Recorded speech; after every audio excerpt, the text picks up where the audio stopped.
Hello everyone, मैं हूँ रिया और इस वीडियो में हम करने वाले हैं class 12th chapter reproductive health. चलिए करते हैं कंप्लीट चैप्टर रिवीजन इन 10 मिनट्स।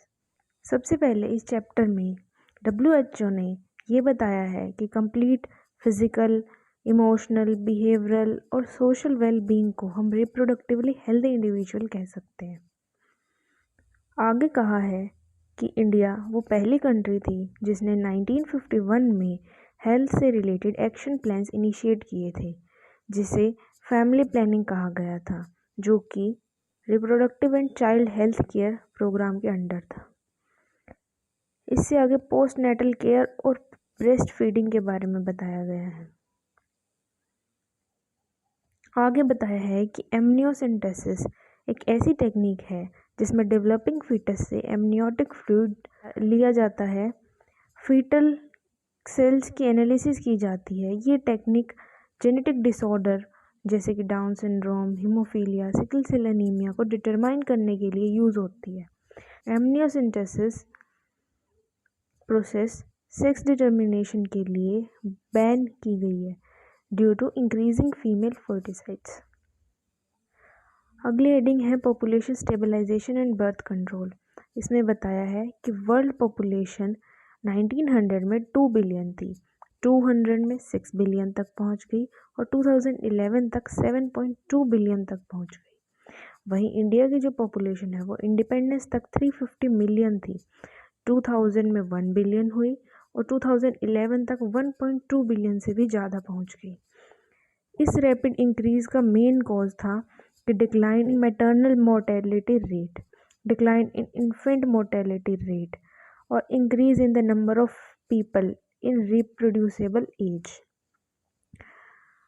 आगे बताया गया है 2011 सेंसस रिपोर्ट के अनुसार पॉपुलेशन ग्रोथ लेस देन 2% है, दैट इज 20 पर 1000 पर ईयर।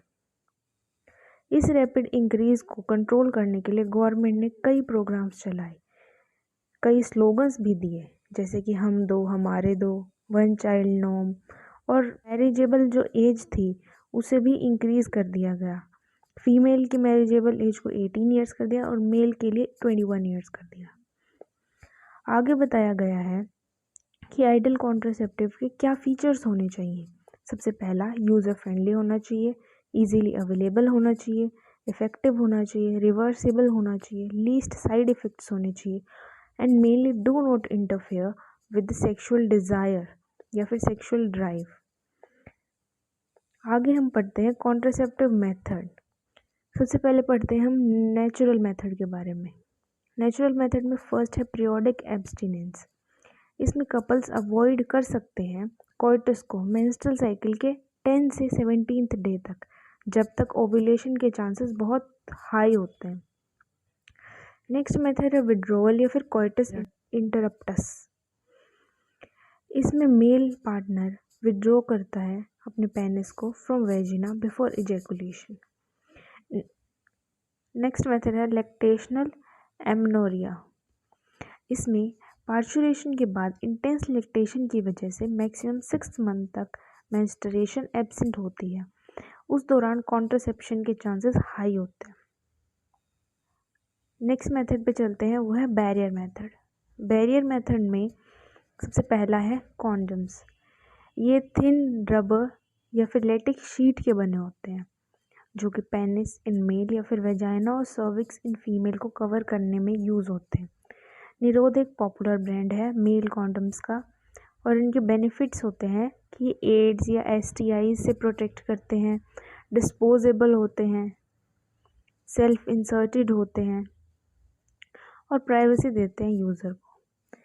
अदर बैरियर्स के बारे में भी दे रखा है यहाँ पे, वो है डायफ्राम्स, सर्वाइकल कैप्स, वोल्ट्स, जो कि रबर से बने होते हैं और फीमेल रिप्रोडक्टिव ट्रैक को कवर करने में यूज़ होते हैं। स्पर्म की एंट्री को ब्लॉक करते हैं, रीयूजेबल होते हैं।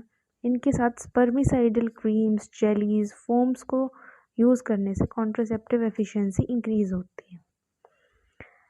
नेक्स्ट मेथड है कॉन्ट्रासेप्शन का IUDs, इंट्रा यूटेराइन डिवाइसेस। ये डॉक्टर्स या फिर एक्सपर्ट नर्सेस के द्वारा इंसर्ट की जाती हैं यूट्रस में।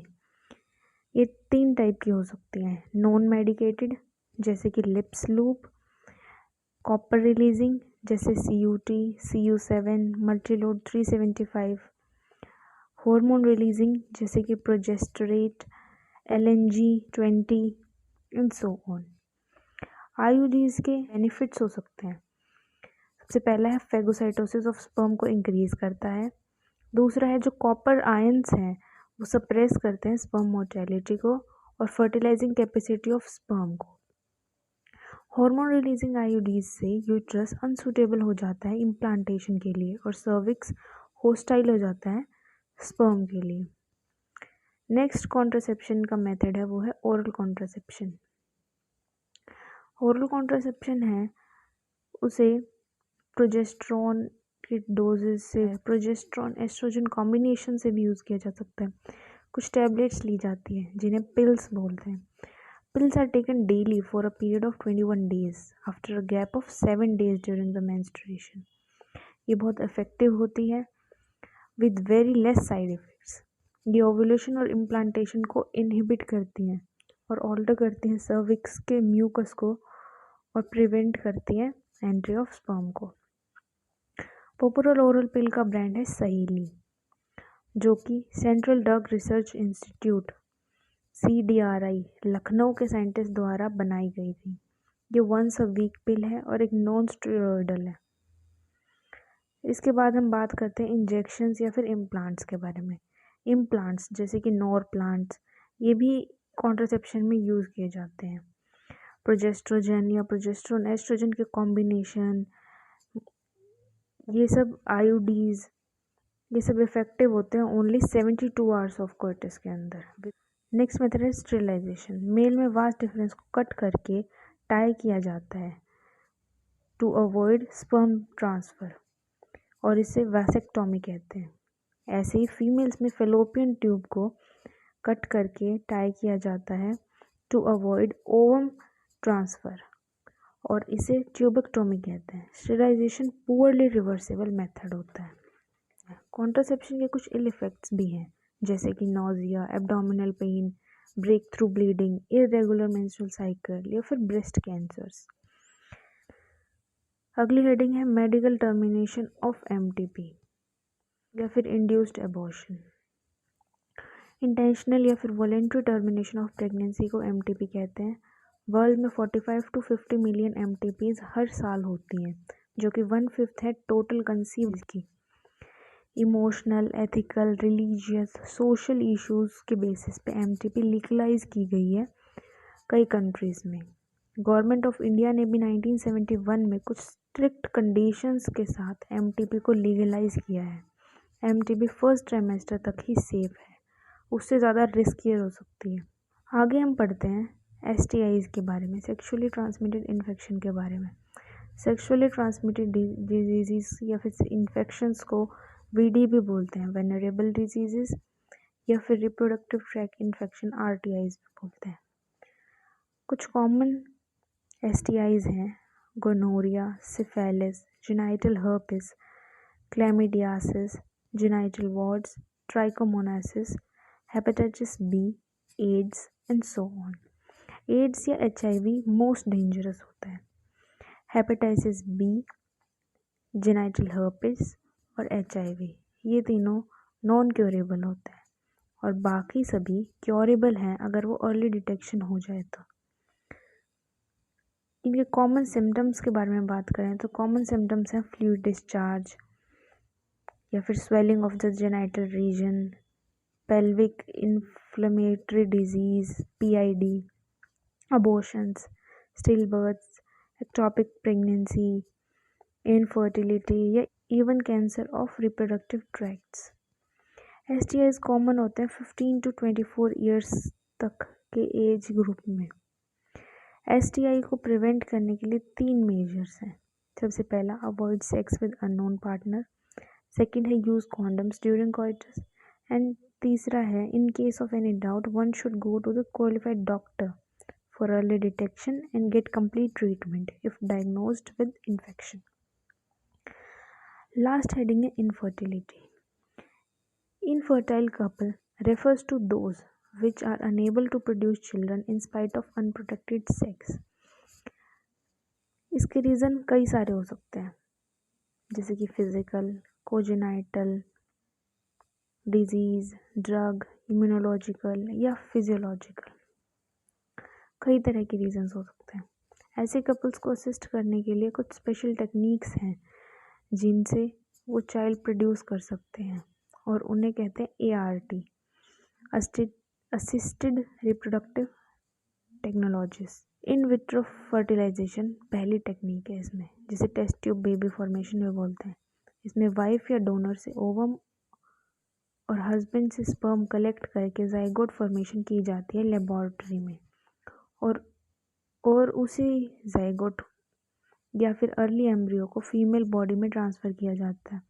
आगे जाइगोट अप टू 8 ब्लास्टोमेर तक ट्रांसफ़र करना है तो उसे जिफ्ट जाइगोट इंट्राफेलोपियन ट्रांसफ़र के थ्रू ट्रांसफ़र किया जाता है फेलोपियन ट्यूब में, और मोर देन 8 ब्लास्टोमेर के एम्ब्रियो को ट्रांसफ़र करते हैं तो उसे IUT से इंट्रायूटराइन ट्रांसफ़र किया जाता है। इसमें जिफ्ट या IUT टेक्निक को इन विवो फर्टिलाइजेशन के लिए भी यूज़ किया जा सकता है for those females who can not conceive. Next method है GIFT। इसमें ovum from the donor is transferred into the fallopian tube of the female who cannot produce the one but can provide suitable environment for fertilization and development. Next method है ICSI. ICSI refers to intracytoplasmic sperm injection. इसमें sperm is directly injected into the ovum. Next method है artificial insemination. This method is used in the cases due to inability of the male partner to inseminate या फिर very low sperm count. Next last हम पढ़ते हैं IUI के बारे में। इस मेथड में सेमेन जो हस्बैंड या डोनर से कलेक्ट किया जाता है उसे ट्रांसफ़र करते हैं यूट्रस में, और इस टेक्निक को कहते हैं इंट्रायूटराइन इंसेमिनेशन। तो इसी के साथ ही चैप्टर कंप्लीट होता है। Thank you for watching.